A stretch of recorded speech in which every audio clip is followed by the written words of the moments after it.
భారత్లోని అన్ని ఛానల్స్ ను ఆంధ్రదేశంలో ప్రసారం చేస్తున్న ఏకైక నెట్వర్క్ సిటీ కేబుల్. నమస్తే, welcome to city cable news with Akhila. Bulletin లో ముందుగా హెడ్లైన్స్.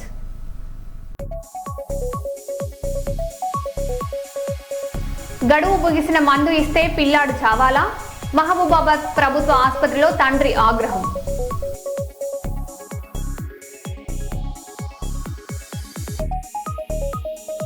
కర్నూలులో హైకోర్టు బెంచ్ కోసం న్యాయవాదుల ర్యాలీ. శాశ్వత బెంచ్ ఏర్పాటు చేయాలని డిమాండ్.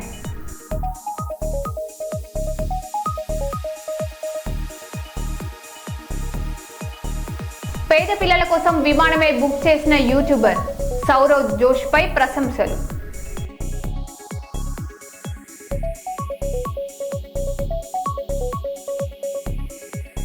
మంత్రి టీజీ భరత్ స్ఫూర్తితో సేవా కార్యక్రమాలు. 100 మంది విద్యార్థులకు సైకిళ్ల పంపిణీ.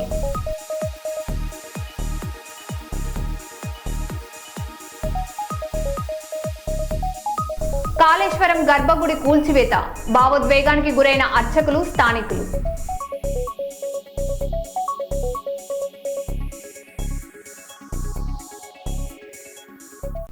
ఇక వివరాల్లోకి వెళ్తే, మహబూబాబాద్ బైపాస్ రోడ్డులో నర్సంపేట పోలీసులు గంజాయి తరలిస్తున్న బొలెరో వాహనాన్ని పట్టుకున్నారు.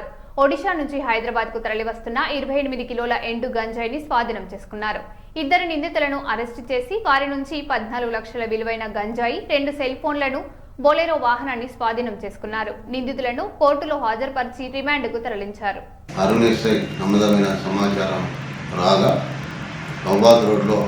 బొలెరో వాహనంలో అమ్మాయిలు వెళుతున్న క్రమంలో చెక్ చేయడం జరిగింది. వాళ్ళు ఒడిశా స్టేట్ చెంది మల్కాజ్గిరి వాసులు. ఒకతను బిద్వాయ్, రెండవ అతను ఫజల్ రాయ్. వీళ్ళిద్దరిని కూడా అదుపులోకి తీసుకొని వాళ్ళ దగ్గర ఉన్నటువంటి 28 కేజీస్ గాంజాస్ను ఎంఆర్ఓ గారి సమక్షంలో పంచనామా నిర్వహించి సీజ్ చేయనది. వీటి గాంజా యొక్క వర్త్ రూపీస్ వచ్చి 14 lakhs రూపీస్. ఈ అబ్స్కాండింగ్ యాక్టివిటీ గురించి వెతుకుతున్నాము. సప్లయర్ అండ్ అదర్ పర్సన్స్ అబ్స్కాండింగ్లో ఉన్నారు. వీళ్ళని ఈరోజు రిమాండ్ గురించి కోర్టులో ప్రొడ్యూస్ చేస్తున్నాం. కనకదుర్గ చిట్ ఫండ్స్ బాధితులకు ఆదిలాబాద్ జిల్లా పోలీసులు న్యాయం చేశారు. 93 మంది బాధితులకు 2,34,59,991 విలువైన చెక్కులను జిల్లా ఎస్పీ అఖిల్ మహాజన్ పంపిణీ చేశారు. బాధితుల ఫిర్యాదు మేరకు కేసు నమోదు చేసి నిందితుడిని అరెస్టు చేయడంతో పాటు సొమ్ము తిరిగి అందేలా చర్యలు చేపట్టినట్లు పోలీసులు తెలిపారు. ఈ సందర్భంగా బాధితులు పోలీస్ శాఖకు కృతజ్ఞతలు తెలిపారు.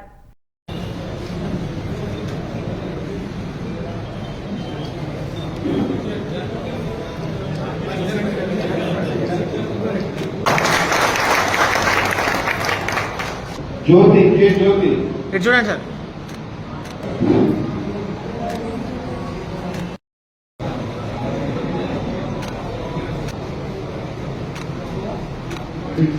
కానీ నేను నమ్మకంలో వేసుకున్నప్పుడు మీకు టైంకు రాక తర్వాత యూనిక్ వివిధ సంస్థలకు సంబంధించిన కేసులు. నమస్కారం, నా పేరు లక్ష్మీనారాయణ. నేను ఊట్నూరు గ్రామానికి చెందినవాడిని. ప్రైవేట్ స్కూల్లో టీచర్గా చేస్తున్నాను నేను. అయితే కనకదుర్గ చిట్ ఫండ్స్లో నేను 2019లో చిట్టి వేయడం జరిగింది 5 lakhsకి. కరోనా టైంలో కూడా నేను పేమెంట్ చేశాను, చాలా ఇబ్బందులు గురి చేసుకుంటూ. అయితే చిట్టి లేపిన తర్వాత కూడా ఈ కరోనా సిచ్యువేషన్ వల్ల ఈ చిట్టి మొత్తం బ్లాక్ అయిపోయినాయి. నాకు అమౌంట్ రాలేదు. చాలా తిరిగాను ఆఫీస్ చుట్టూ, ఎవరు రెస్పాన్స్ ఇవ్వలేదు. తర్వాత ఒకసారి వచ్చి మన ఆదిలాబాద్ ఎస్పీ సార్ గారికి పిటిషన్ ఇవ్వడం జరిగింది. సో దీని గురించి వాళ్ళు తక్షణ చర్యలు తీసుకుంటామని హామీ ఇవ్వడంతో మేము కొద్దిగా రిజిస్టర్ ప్రాసెస్ కూడా చేశాము. చేసిన తర్వాత మాకు నిన్న అంటే సోమవారం రోజు కాల్ రావడం జరిగింది. సార్ వచ్చి ఇలాగ Kanakadurga chit funds amount cheque తీసుకోండి అని చెప్పేసి చాలా హ్యాపీగా ఫీల్ అయ్యాను. ఇది కేవలం క్రెడిట్ గోస్ టు మన ఆదిలాబాద్ ఎస్పీ గారు. తను స్వయంగా ఇన్వాల్వ్ అయిపోయి ఇనిషియేషన్ తీసుకొని దాదాపు 90 మంది పైన.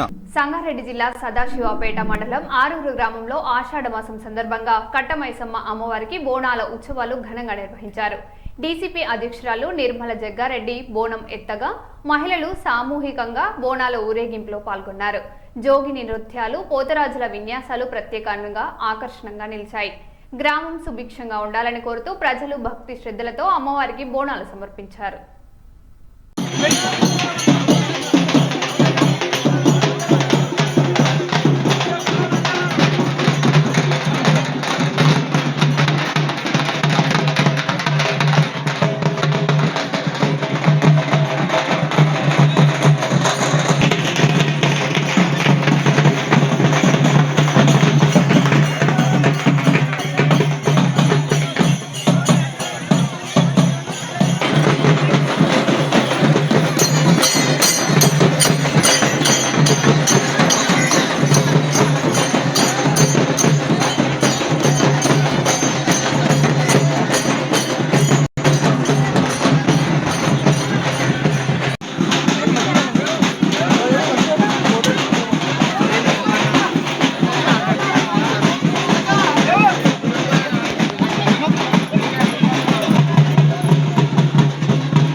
గోదావరి కనిలో తెలంగాణ ఉద్యమకారుల సమితి సమావేశం జరిగింది. ఈ సందర్భంగా రాష్ట్ర అధ్యక్షుడు తోడేటి శంకర్ గౌడ్ మాట్లాడుతూ తెలంగాణ రాష్ట్ర సాధన కోసం పోరాడిన ఉద్యమకారులను ప్రభుత్వం విస్మరించుకోవడం బాధాకరమన్నారు. ఎన్నికల సమయంలో రాష్ట్ర ఆవిర్భావం తర్వాత ఇచ్చిన హామీలను వెంటనే అమలు చేయాలని డిమాండ్ చేశారు. ఇదే కార్యక్రమంలో తెలంగాణ ఉద్యమకారుల సమితి మహిళా కమిటీ రాష్ట్ర, జిల్లా నూతన కార్యవర్గాలను ఏకగ్రీవంగా ఎన్నుకున్నారు. ఈ సమావేశంలో పలువురు ఉద్యమకారులు పాల్గొన్నారు.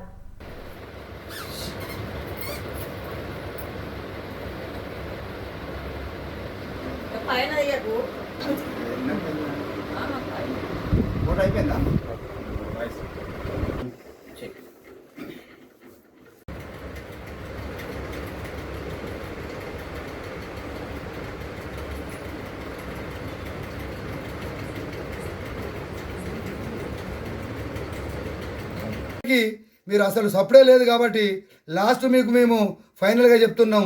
ఇదే డిసెంబరు 9 తారీఖు తెలంగాణ ప్రకటించిన లోపల మాకు పూర్తి స్థాయిలో ఎంతమంది వెళ్తే అంతమంది కూడా డిసెంబర్ 9 తారీఖు సోనియా గాంధీ పుట్టినరోజు అని మీకు ఒక సెంటిమెంట్ ఉంటుంది. ఆ లోపల కూడా మీరు అన్ని విచారించి అన్ని మీరు చేసుకొని డిసెంబర్ 9 తారీఖు కూడా ఇచ్చినట్లయితే మేము మిమ్మల్ని ఈ ప్రభుత్వాన్ని మేము గతంలో కూడా మేము ఎట్లయితే మిమ్మల్ని ప్రభుత్వం రప్పించినామో ఈరోజు కూడా ఉద్యమకారులు అందరము మీ పక్షాన ఉంటామనేది ఈ యొక్క సందర్భంగా తెలియజేస్తున్నాం. రామగుండంలో ఉన్నటువంటి ఉద్యమకారులము ఆ రోజు తెలంగాణ కొరకు అలుపెరగని పోరాటం చేయడం జరిగింది. ఎందుకంటే ఇలా కులాలకు అతీతంగా మతాలకు అతీతంగా మనకు తెలంగాణ వస్తే మన బతుకులు బాగుపడతాయి అనే ఒక ఆలోచన కొద్దీ చిన్న పెద్ద తేడా లేకుండా అందరం కష్టపడి తెలంగాణ కొరకు కొట్లాడడం జరిగింది. కాబట్టి ఇవాళ గత ప్రభుత్వం కూడా మరి ఉద్యమకారులను మరి ఎందుకో కానీ పూర్తి స్థాయిలో మర్చిపోయింది. మరి ఇప్పుడు ఉన్న ప్రభుత్వము మరి రేవంత్ రెడ్డి ఎన్నికల ముందు తెలంగాణ ఉద్యమకారులకు నేను గుర్తింపు కార్డు ఇస్తా, 250 గదాల జాగిస్తా, తర్వాత నేను 20 లక్షల ఆయా హెల్త్ కార్డు ఇస్తా, 20 లక్షల ఇన్సూరెన్స్ ఇస్తా, నేను బస్ పాస్ ఇస్తా, రైల్వే పాస్ ఇస్తా అని ఎన్నికల ముందు 6 గ్యారంటీలల్లా మన 4వ పేరు మరి ఇవన్నీ చెప్పడం జరిగింది. మరి కాబట్టి మేము తెలంగాణ ఉద్యమకాల సమితి పక్షాన మేము ఒకటే ప్రభుత్వాన్ని డిమాండ్ చేస్తున్నాం. ఎందుకంటే తప్పకుండా మీరు ఎన్నికల ముందు ఏదైతే మీరు మాకు హామీ ఇచ్చిండ్రో హామీలు నెరవేర్చాలనేదే ఈ యొక్క సందర్భంగా మా తెలంగాణ ఉద్యమకాల సమితి మా యొక్క లక్ష్యం. కాబట్టి మీరు ముఖ్యమంత్రి అయ్యి ఇప్పటికి 2.5 సంవత్సరాలు దాటి 3 సంవత్సరాలకు కావస్తున్నది. మీరు కమిటీ వేసిండ్రు. గతంలో కూడా మీరు కమిటీ తెలంగాణ సోనియా గాంధీ 2009 డిసెంబర్లో 9వ తారీఖు ప్రకటించినాక మీరు ఆంధ్ర వాళ్ళు ఎప్పుడైతే రాజీనామా ప్రక్రియ ప్రారంభించిండ్రో మరి ఒక 2-3 నెలల తర్వాత మీరు ఏం చేసిండ్రంటే శ్రీకృష్ణ కమిటీ అని చేసిండ్రు. శ్రీకృష్ణ కమిటీ ఏం చేసిండ్రు? 5 ఏళ్ళు కాలక్షేపణ చేసిండ్రు. అంటే వాళ్ళు మేము ఆంధ్ర వాళ్ళని అడుగుతాము, ఇక్కడ మేము తెలంగాణ వాడు అడుగుతాము, వీళ్ళందరి పరిణామం తీసుకుంటాం, వాళ్ళకి అవసరమా కాదా, వీళ్ళకేం అవసరం అని అడుగుతామని 5 ఏళ్ళు వాళ్ళు దాన్ని మన 2009లో ప్రకటించింది, 2014లో మనకు తెలంగాణ వచ్చింది. కాబట్టి మేము ప్రభుత్వాన్ని ఒకటే కోరుకుంటున్నాం, వేడుకుంటున్నాం. ఒకవేళ కాకుంటే డిమాండ్ కూడా చేస్తాం మా సంఘం తరపున. ఎందుకంటే తప్పకుండా మీరు ఈ కాలక్షేపణ కమిటీ కేకే కమిటీ కాలక్షేపణ కమిటీ కాకుండా మీరు ఇక అన్ని పార్టీలతోని పెట్టిండ్రు, అన్ని సంఘాలతో పెట్టిర్రు, అందరి ఉద్యమకాలతో మాట్లాడారు. మరి ఇప్పుడు మళ్ళా సప్పుడు లేదు. ఎందుకంటే మీరు ఇప్పటి వరకు కూడా మళ్ళీ దాని ఊసు లేదు. మీరు తలుచుకుంటే 24 గంటలల్లా తెలంగాణ ఉద్యమకాల డాటా మీ దగ్గర ఉంది. ప్రతి సిపి ఆఫీస్ దగ్గర ఉంటుంది, ప్రతి కలెక్టర్ ఆఫీస్ దగ్గర ఉంటుంది. మీరు తక్షణమే మీరు ఈ డాటా తీసుకొని ఈ మన సెప్టెంబర్లో 17 తారీఖు లోపల మేము మా సంఘం తరపున మేము డిమాండ్ చేస్తున్నాం. సెప్టెంబర్ 17 తారీఖు నాడు తెలంగాణ ఉద్యమకారులందరికీ గుర్తింపు కార్డు ఇవ్వాలనేది మా యొక్క సంఘం తరపున మేము డిమాండ్ చేస్తున్నాం. ఎందుకంటే మేము సెప్టెంబర్ వరంగల్లో ఓ ప్రైవేట్ ఆసుపత్రి వైద్య సేవలపై మృతుడి కుటుంబ సభ్యులు తీవ్ర ఆరోపణలు చేశారు. బ్రెయిన్ సర్జరీ అనంతరం స్పందన లేని రోగికి వెంటిలేటర్ పై చికిత్స కొనసాగుతుంటూ భారీ బిల్లులు వసూలు చేశారని ఆరోపిస్తూ ఆసుపత్రి ముందు ఆందోళన చేపట్టారు. ఈ సందర్భంగా పోలీసులకు బంధువులకు మధ్య తోపులాట చోటు చేసుకుంది. ఘటనపై జిల్లా వైద్య రోగ శాఖ అధికారులు, పోలీసులు సమగ్ర విచారణ జరిపి బాధ్యులపై చర్యలు తీసుకోవాలని కుటుంబ సభ్యులు డిమాండ్ చేస్తున్నారు.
ప్రసిద్ధ కాళేశ్వరం ఆలయ పునర్నిర్మాణ పనుల్లో భాగంగా పాత ఆలయ గర్భగుడి తొలగింపు ప్రక్రియ పూర్తయింది. గత వారం రోజులుగా భారీ యంత్రాల సహాయంతో ఆలయ నిర్మాణాలు, రాజగోపురాలు, ప్రాకారాలను తొలగించారు. చివరగా గర్భగుడిని కదిలించిన సమయంలో అర్చకులు, స్థానిక భక్తులు భావోద్వేగానికి గురయ్యారు. పునర్నిర్మాణం అనంతరం మరింత వైభవంగా ఆలయాన్ని అభివృద్ధి చేయనున్నట్లు అధికారులు తెలిపారు.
Warangal west MLA Nayani Rajender Reddy camp కార్యాలయం వద్ద ఉద్రిక్త పరిస్థితులు నెలకొన్నాయి. తమ భూమిని కబ్జా చేసేందుకు ప్రయత్నిస్తున్నారని ఆరోపిస్తూ ఓ కుటుంబం పెట్రోల్ బాటిల్తో ఆందోళనకు దిగింది.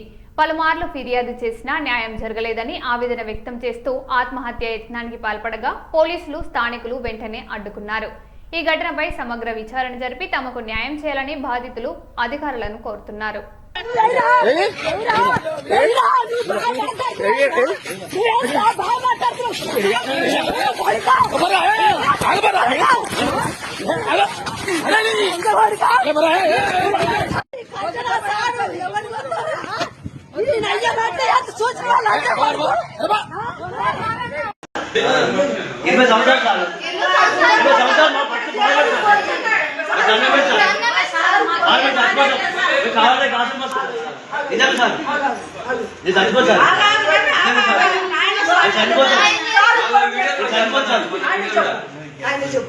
रोड सार అది దండం సార్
దానికి 7 రూపాయలు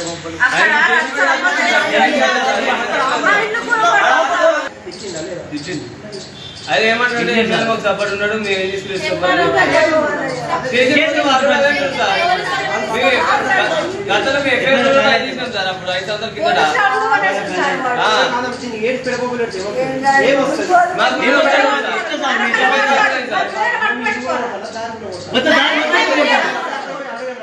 అయ్యో కొట్టారు సార్ కొట్టారు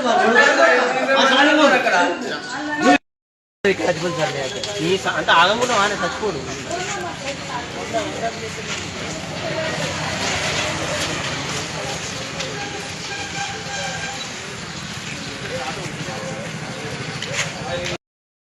మహబూబాబాద్ ప్రభుత్వ ఆసుపత్రిలో చిన్నారికి గడువు ముగిసిన మందు ఇచ్చారంటూ బాలుడి తండ్రి ఆగ్రహం వ్యక్తం చేశారు.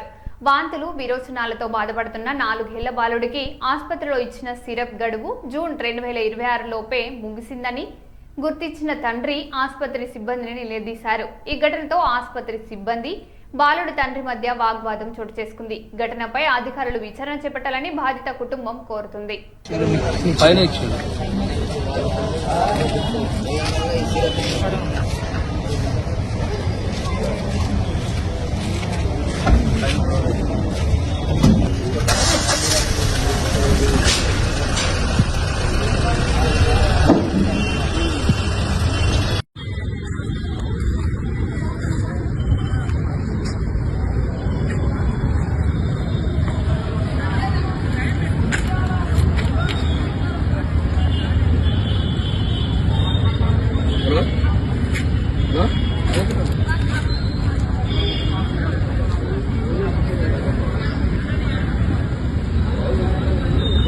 నారాయణపేట జిల్లా ఆసుపత్రిలో విద్యుత్ సరఫరా నిలిచిపోవడంతో రోగులు వారి సహాయకులు తీవ్ర ఇబ్బందులు ఎదుర్కొంటున్నారు. రాత్రి 10 గంటల నుంచి ఉదయం వరకు కరెంటు లేకపోవడంతో దోమలు, ఉక్కపోతతో వార్డుల్లో ఉన్నవారు అవస్థలు పడ్డారు. అత్యవసర సేవల నిర్వహణపై ప్రభావం పడిందని రోగుల బంధువులు ఆవేదన వ్యక్తం చేశారు. సమస్య పునరావృతం కాకుండా చర్యలు తీసుకోవాలని వారు అధికారులను కోరుతున్నారు. నారాయణపేట గవర్నమెంట్ హాస్పిటల్కి ఒక పేషెంట్ కోసం రావడం జరిగింది. అంతదా టైం 4 గంటలకు ఇక్కడ వచ్చాము. రాత్రి 10 గంటల నుండి ఈ హాస్పిటల్లో కరెంటు లేనటువంటి పరిస్థితి ఉంది. చిమ్మ చీకట్లో గవర్నమెంట్ హాస్పిటల్ ఉందని చాలామంది పేషెంట్లు ఉన్నారు. కనీసం చూసే నాదుడు లేనటువంటి పరిస్థితి ఈ గవర్నమెంట్ హాస్పిటల్ పరిస్థితి ఉంది. ప్రభుత్వం కోట్ల రూపాయలు పెట్టి ఈ హాస్పిటల్ కట్టినా కనీసం కరెంటు లేకున్నా అడిగే నాదుడే లేడనేది మేము తెలియజేస్తూ ఉన్నాం. ఈరోజు పేదల ప్రజలకు వైద్య ఆరోగ్యం అందుతుందని చెప్పి ఈ గవర్నమెంట్ హాస్పిటల్కి వస్తున్నటువంటి పరిస్థితుల్లో డాక్టర్ల నిర్లక్ష్యము, అదేవిధంగా ఇక్కడ ఉన్నటువంటి డిఎంహెచ్ఓ కానీ ఇక్కడ ఉన్నటువంటి ఆఫీసర్స్ కానీ ఎవ్వరు కూడా 10 గంటల నుంచి కరెంటు లేకున్న రాత్రి ఇప్పటి వరకు కూడా కరెంటు విషయం మాట్లాడితే డిహెచ్ఎంఓ తను సమాధానం చెప్పేటటువంటి పరిస్థితి కూడా లేదు. ఇంత నిర్లక్ష్యంగా ఈ హాస్పిటల్ ఉంటే పేద ప్రజలకు వైద్యం ఎట్లా అందుతుందని చెప్పి మేము తెలియజేస్తూ ఉన్నాం. ఈరోజు ఎంబడినే ఈ గవర్నమెంట్ హాస్పిటల్లో అన్ని సదుపాయాలు కూడా ఏర్పాటు చేసినామని చెప్పి గొప్పలు చెప్పుకున్నటువంటి మన ఎమ్మెల్యే కావచ్చు, ఇక్కడ ఉన్నటువంటి అధికారులు కావచ్చు, కనీసము ఈ దుర్మార్గమైనటువంటి పరిస్థితి ఇంత నిర్లక్ష్యంగా ఉంటే పేదలకు వైద్యం ఎట్లా అందుతుందని చెప్పి కూడా మేము తెలియజేస్తూ ఉన్నాం. ఈ సమస్యని వెంటనే పరిష్కారం చేయాలి. పరిష్కారం చేయని పక్షంలో పెద్ద ఎత్తున సిపిఎంఎల్ మాస్ లైన్ పార్టీ ఆధ్వర్యంలో ఉద్యమానికి సిద్ధమవుతామని చెప్పి తెలియజేస్తూ ఉన్నాం. కరెంటు ఏర్పాట్లు ఎమ్మెల్యే చేసి పేద ప్రజలకు వైద్యం అందేట్లాగా ఇక్కడ కన్సల్ట్ డాక్టర్లు కూడా లేనటువంటి పరిస్థితి ఉంది. ఇది ఎట్లా సరిపోతుందో, ఒక జిల్లా ఆసుపత్రిలో ఈ పరిస్థితి ఉంటే కిందికి పేద ప్రజలకు వైద్యం ఎట్లా ఉంటుందని చెప్పి మేము తెలియజేస్తూ ఉన్నాం. ఇది చాలా నిర్లక్ష్యంగా అధికారులు వ్యవహరిస్తూ ఉన్నారు. ఎంబడినే దాని విషయంలో పై అధికారులు ఆలోచన చేసి ఈ సమస్యను పరిష్కారం చేయాలని చెప్పి కోరుతా ఉన్నాం. మరో బులెటిన్లో మళ్ళీ కలుద్దాం. Stay tune.